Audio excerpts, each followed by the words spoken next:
Hi, M6040. Please introduce yourself.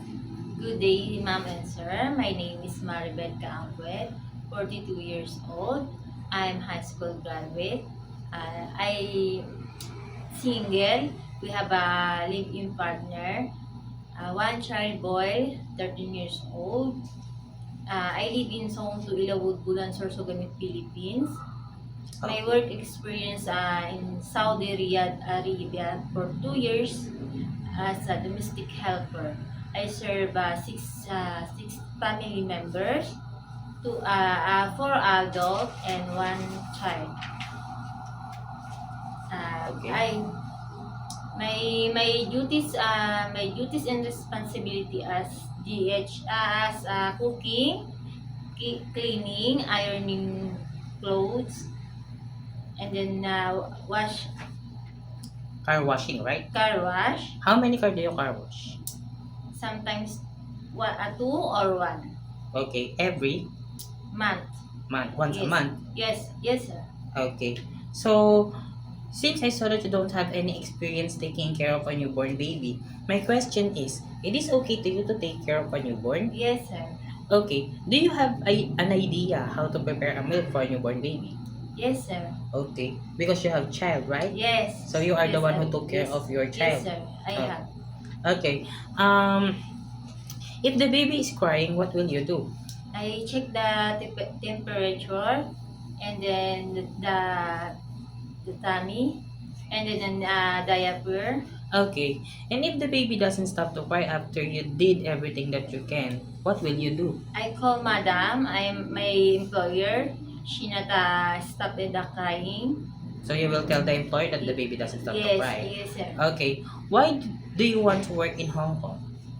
Because my family I give the future better life, and I support the study my son Okay, so you will support the study of your son. Okay. And how long do you want to work in Hong Kong? for 2 years, and then I I renew if is she like my employer. Okay, if your employer likes to renew your Yes, contract. yes, sir. Okay. Do you have any idea how to prepare Chinese food? No, because I what this And how will you learn? to YouTube, or I read the book.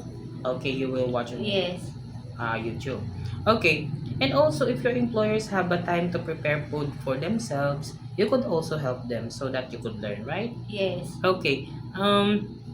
If your employer prepare food that you are not familiar, it is okay to you to eat the food that they provide. yes, sir. Okay. It is okay to you to share jobs with a helper. Yes, sir. How about sharing room with kids? It's okay. It's okay. I share my bed. Okay, so it is okay to you to share room with kids. Yes, How about work on Sunday or in a holiday setup by your employer? it's okay, sir. Okay. How about taking care of pets? It's okay, sir. How about taking care of elderly? Help them go to bed, to the Yes, bathroom. yes. It's okay, sir. What this? You know how to take care of. Yes, the elder. Okay. Um, my last question is, what will be your message for your future employer? To all my my future employer, please hire me because I am honest, and then I'm honest, I patient, and then I love your family on my own, Like your own family. like my family. Oh, Ma'am and sir, thank you. God bless, and have a good day. okay. Thank you very much, Miss Maribeth. Thank you. Thank you.